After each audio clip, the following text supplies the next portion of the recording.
तो स्वागत है बच्चों आपका भरोसेमंद प्लेटफॉर्म यूट्यूब चैनल मधु ऑनलाइन क्लासेस पर। हम आज लेके आए हैं आपको संस्कृत के सिलेबस डिस्कशन पर, मतलब कि जो सिलेबस होता है इसका, इसके चैप्टर के बारे में और क्या अंतर क्या चीज़ पूछा जाता है उसके बारे में। तो चलिए हम जानते हैं। इसलिए आपको बता दें कि संस्कृत जो है ना, 100 नंबर का आपको पूछा जाता है, ठीक है। तो 100 नंबर में जो होता है ना, जैसे यहाँ के ऑब्जेक्टिव की बात कर लेते हैं, तो ऑब्जेक्टिव 100 को पूछा जाता है, जिसमें से आपको 50 में बनाना होता है, ठीक है।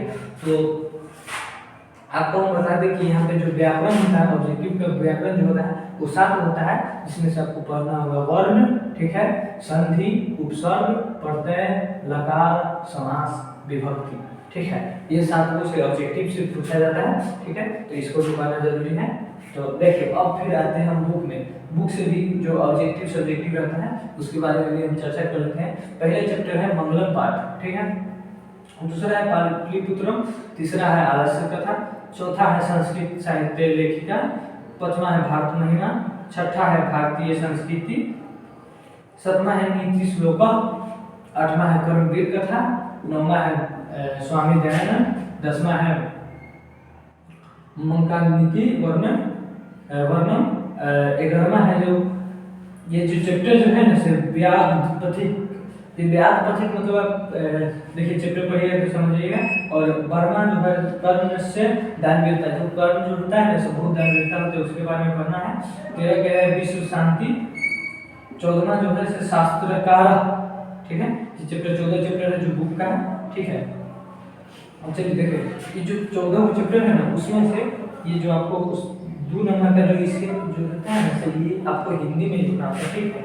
ये आपको हिंदी में आंसर देना होता है इसका। ये जो है 16 नंबर का देखा है, 2 नंबर ये जो आएगा, ये 8 को में 8 को बनाना होता है, ठीक है। 2 नंबर ये का होता है, जो 16 नंबर का ये होता है, जिसको हिंदी में लिखना होता है। उसके बाद देख लीजिए सब्जेक्ट आपको हम बता देते हैं।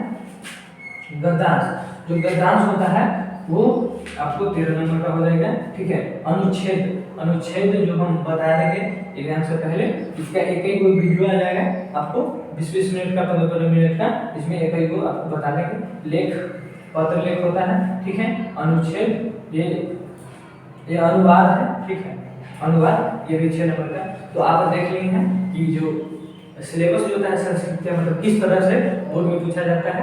और हम लोग आपको संस्कृत को मतलब कि ऐसी तरीके से समझाएंगे ना, ऐसी तरीके से मतलब कहानी याद कराएंगे, आप भी सोच पाइएगा कि मतलब कि जो है ना से मतलब कितना आसान भाषा में आपको दिमाग में ये तो बैठ जाएगा, ठीक है।